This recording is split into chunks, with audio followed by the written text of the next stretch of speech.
How you guys doing? It's Keenan Beasley, CEO of Supply Factory Brands, Venture Noir, Infinite Looks, serial entrepreneur. Again, just excited to be here talking to you guys about this one today. We're going to try to tackle some of the truth behind what the real journey of entrepreneurship is. I think a lot of what we're seeing in this social media construct and era is that, entrepreneurs are these like moguls and millionaires, popping up overnight with a whole lot of luck. And I think we're not really getting to the truth of the journey, the struggle, the lifestyle of what it is. So we're going to try to tackle a bit of that today with you guys. For me, I was asked to talk and give a bit of the elevator pitch for my companies, but I'll tell you, my elevator pitch is going to be different than how I see a lot of people. What I like to do is I put the energy on the problem that I'm solving and rather than on what I'm building. Because I'm an early stage entrepreneur, so I like to create the vision of the ambition, the aspiration, and create a sense of humility where I still require help from others, meaning investment or partnership or talent from people. I don't want to give the pitch in a way that it sounds too finished. So I'll give you one example, with my hair care line that recently just closed a seed investment. We're up for our Series A, but I call it the athleisure of hair care. And it's really around a stat that I was told 40% of Black women are not working out because of their hair. And it's a real problem that we've seen in the industry. So I created a line of products that enable women to actually work out without compromising their beauty for their health. So that's just one example of one on a hair care side, and that's my company called Sunday to Sunday. So launch strategies sound way more smart and complicated than I think they are, especially as early stage entrepreneurs. What a launch strategy really is bringing your product to market, and it's really a learning plan. So when you're just getting started, you don't want to over strategize your launch. What you're really trying to do is set a glide path to what do you want to learn to get ready for your next launch. And so I look at it as, early stage entrepreneurs, we're trying to create that MVP, the minimum viable product. So you're really putting a test out in the industry or in the marketplace to see if people will actually respond or basically transact with you, meaning pay you some money, right? Or sign up for your service, whatever that is. So for me, it's just, what do you want to learn early on in your business? That's what the launch strategy is for me.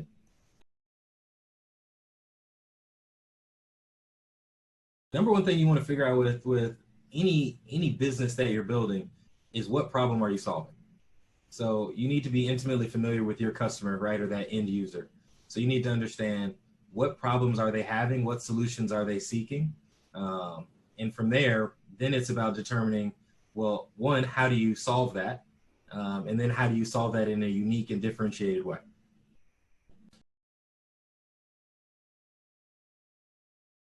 On the launch plan, here's what's critical to understand in my mind for your business.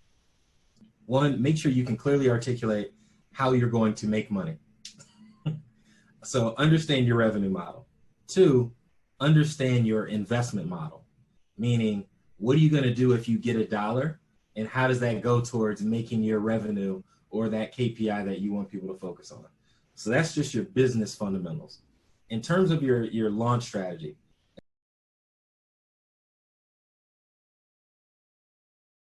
yeah, the roadmap, it depends on the type of product that you're launching. A lot of times I think what people are doing is they're solving for service companies first. So the first solution that I like to put in front of people is a piece of content or information, because that's the lowest cost thing that you can develop. So if you understand somebody's problem, put together an information, a pamphlet, a white paper, something that people can digest to prove that, one, they have that problem, because you need to validate that before you invest heavily.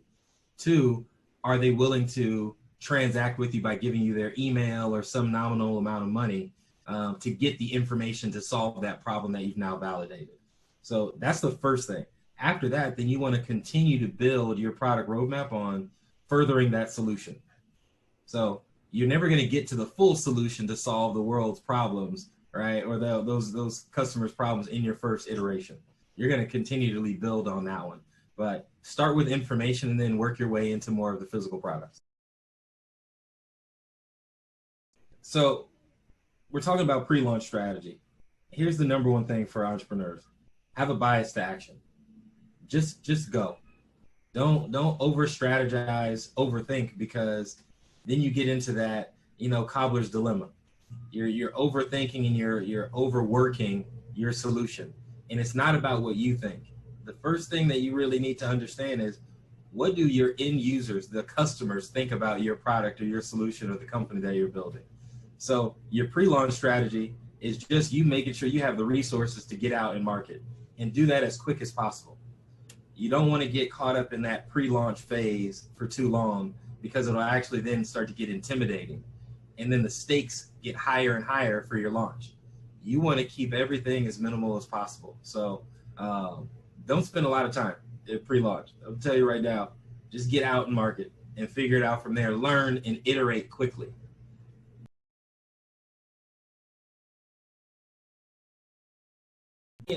I'll say,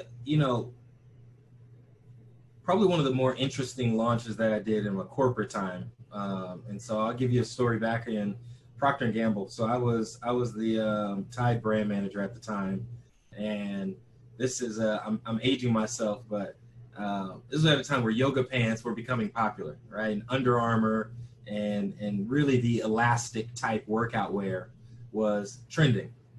With that, it has a different fabric makeup, so you actually get odor and bacteria trapped in the fibers that don't come out with normal detergent. So I said, look, I want to come up with this product. It was called Tide Sport at the time. Ended up becoming Tide Febreze Sport, but it just didn't test well. So all the pre-launch, you put together these campaigns, and this is why I tell people, don't overthink your pre-launch strategy, because sometimes being an entrepreneur is about your intuition and your familiarity with the customers, right, with your consumer. And so for me, I was an avid person that worked out, former football player. I was doing MMA at the time. I'm in this gym community, so I'm seeing this problem. But when I did the pre-launch strategy and work, it didn't get approved by the GM. It came back horrible in testing and just didn't work. So what I did is I said, you know what, I know this works. I'm going to go and do my own research. And I went and bought a bunch of smoothie cards. I went to the gym and I started asking and interviewing people at the gym if they would sit down with me for 5-10 minutes, record it, and I'd buy them a smoothie. I did this with about 50 people. And they all came back talking about, oh, my workout clothes smell so bad. I put them in trash bags in the trunk of my car because my wife hates them. Or, these pants, I actually started to get a little irritation because I was wearing these tight so much and I'm new to that. And so all this richness, but it was only 50 people. A normal concept test at P&G is 1,100. But I took those 50 people in that recording, put that in front of my GM, and I said, this is something that's real. And with that alone, that was my pre-launch strategy was, okay, we need to go after this group, but let's do a small test. So I went after one retailer. I picked Target in the Midwest. We launched there with that consumer, and I didn't sink a ton of money into it. That became the number one SKU in Target. From that point, I got a $50 million launch budget to take it nationwide. So it's just a perfect example of, think about your launches sometimes in these micro wins just to validate what you're doing. And then you sink in a larger budget once you've proven that out.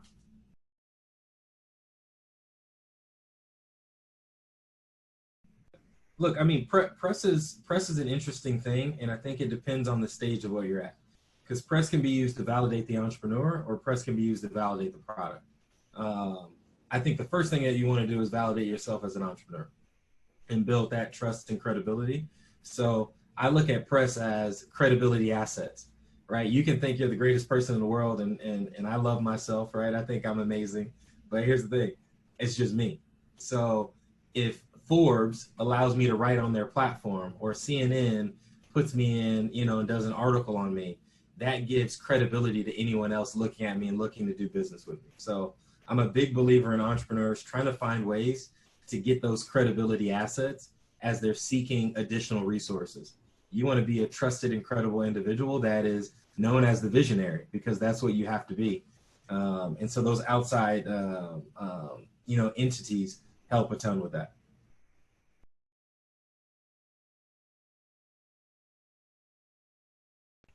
I think the key thing is as you're building your brand, It is, what's your glide path and what are you looking for? So you have to understand, what's the value of your business? Is it in the revenue, or is it in the customer acquisition?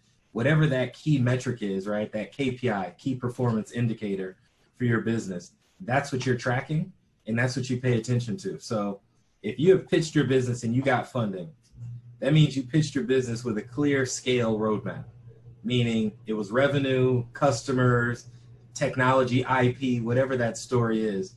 So the usage of that money should be furthering that traction. And so that's what you're going to track. So for me, it's going to be, if I'm doing a tech product, it might be patents filed, right, on that technology. It could be customer acquisition, meaning how fast am I acquiring customers and at what cost?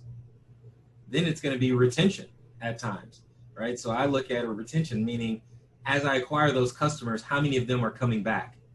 Because what that allows you to do, and the really successful companies that we're seeing now, they're basing their valuations on something called a LTV.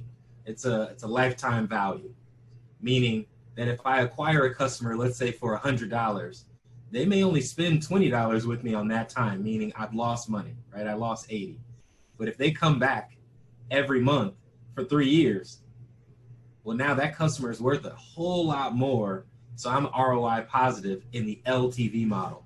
That's where you're seeing the Glossier's, right? The Hems, the Hers, right? Those companies having these billion-dollar valuations, even though they're running at a loss. They're able to show a lifetime value. So I look at customer acquisition cost. I look at my overall ROI. I look at my growth rate, so the rate at which I'm growing, and then retention, meaning lifetime value. Those are probably the big things that I track pretty obsessively across most businesses.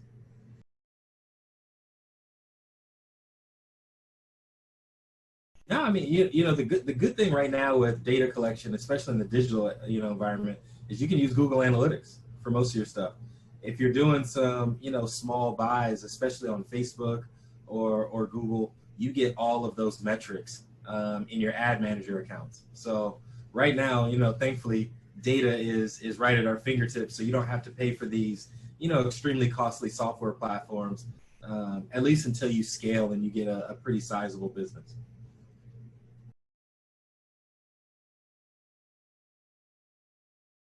I think the big mistake that early stage founders particularly make when launching, number one, taking too long, overthinking, and again, because if when you're in your build stage, you care so much about it, you're trying to make it perfect for you, but you have to remove your ego out of it because it has nothing to do with what you think.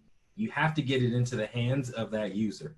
So anytime that you are wasting, and I'm calling it wasting for a reason, tinkering with it yourself, you're losing valuable time to get feedback.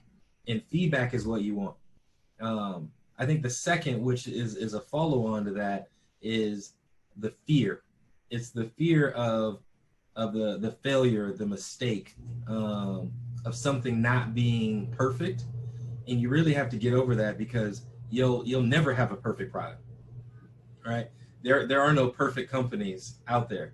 Companies are always evolving and tweaking because their customers are always evolving and tweaking. So for us, it's about look for those failures sooner so that you can iterate, because the companies that iterate fast are the companies that are super successful. So to me, I always go for, I'm trying to fail fast so I can learn fast, so I can iterate faster and build a better business.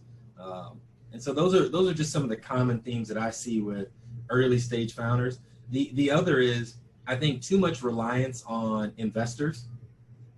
Right now, we're coming from this era where we feel that, you have to have the perfect pitch deck, right, to get in front of VCs, to get VC money.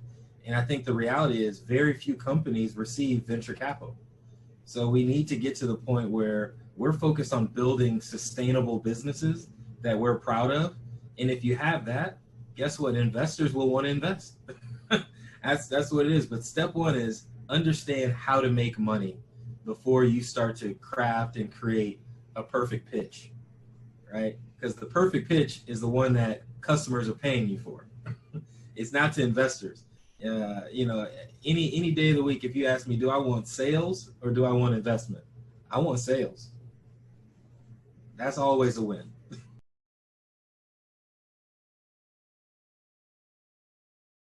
My most successful launch, and one that I'm most proud of, is one that we just launched. So that's the brand Sunday to Sunday.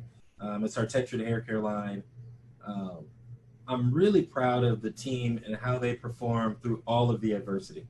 So this was a business that, you know, I had an idea and some stats that came to me, and I immediately went for funding and closed the seed round.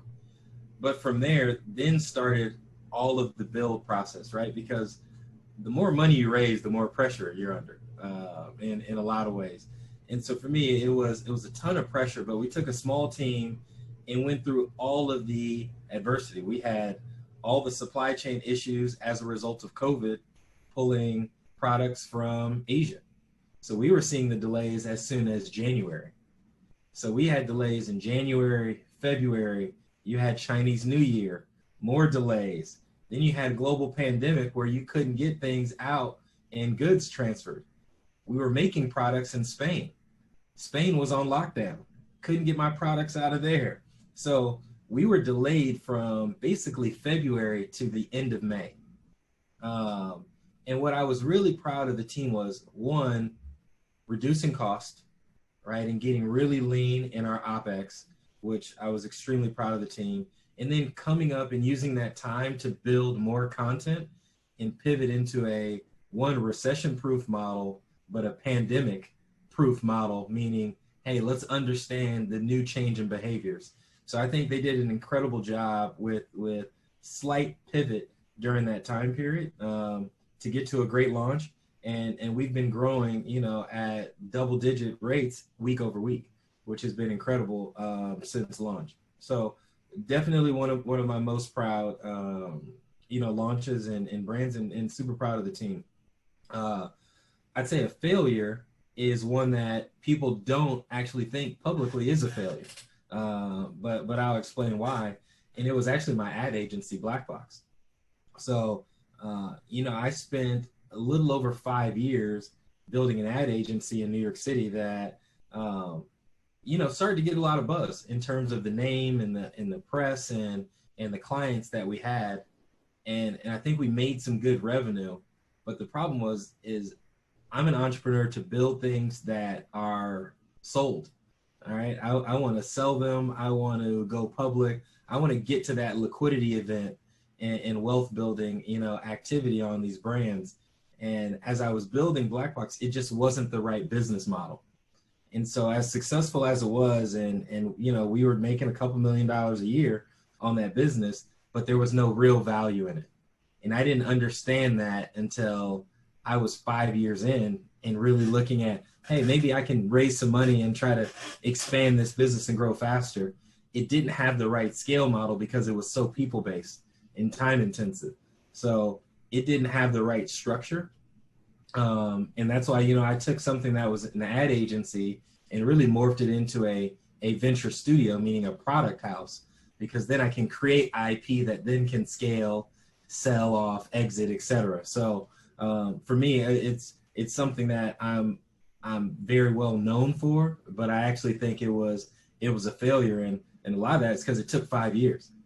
I think, you know, hindsight, I should have been able to fail in probably a year and a half or two instead of taking 5.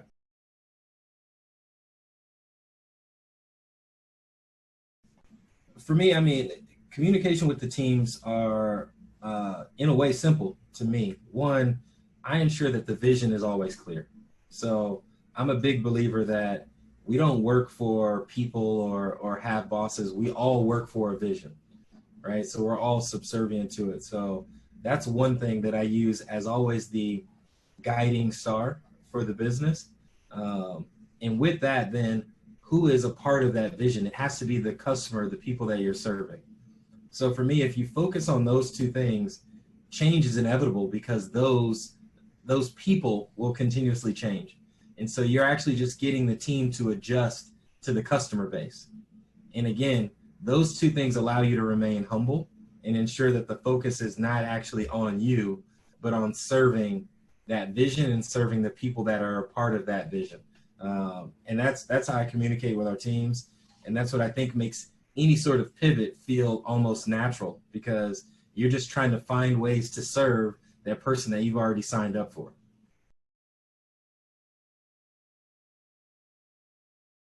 Well, you're kind of CEO of nothing at that time. Yeah. So you're just the founder, right? You got to get it. Everything has to start with the founder, right? But then to continue to grow at scale and move it on, then it requires a CEO. So that's why you'll see people that are co-founders, but then take a role. And then there's people that are the founder and CEO.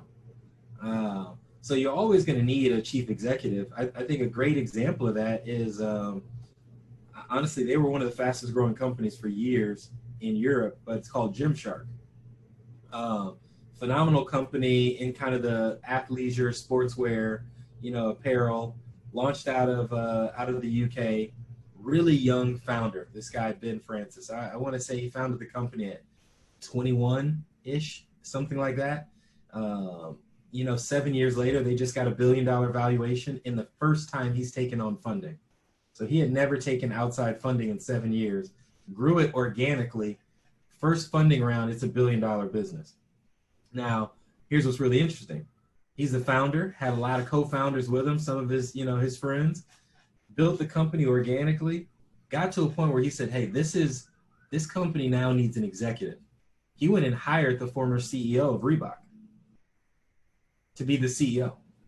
He's the founder, he's the face, right? This young guy, but he knew that he needed to hire a more seasoned CEO to help push the company into a place, somebody that understood more of the A to Z component of the business. I think it's an amazing sign of humility, and something that founders should not be afraid of. I think you really have to check your ego on that, because it's about the business and growing the business and getting it in front of more and more customers every day. And so if that requires somebody other than you as the founder, that's okay, because you still get credit for founding the company, right? You still started, you still set the vision, but it may require somebody else to help progress it, and there's nothing wrong with it.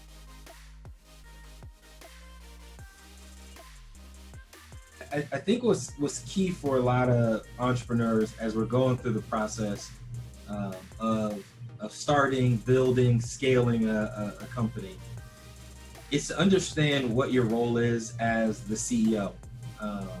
Because I think there are founders and then there's CEOs. A CEO is really an executive position. A founder is not always a CEO. So I think, one, it's critical to understand, are you one or both? Because I think there are certain businesses where I'm probably great as a founder, but maybe not as the CEO.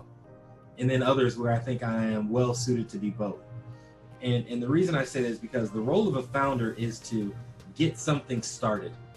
It's to establish a vision, right? To be almost the cheerleader for that business, get it up off the ground. The CEO is about progressing it, keeping things moving forward, alleviating blockage. So, a lot of times if you're moving into that CEO space, you have to understand where all the potential bottlenecks are of a business. And your goal is to make sure that you are putting the right resources in place to move that business forward. You have to master the idea of currency, of the transaction, the back and forth flow. So I always like to make sure that any business that you're going into, you understand holistically how money moves through the entire organization towards the KPIs that you've set forth on that business. And you focus every single day on progressing, alleviating blockage or bottlenecks in the organization.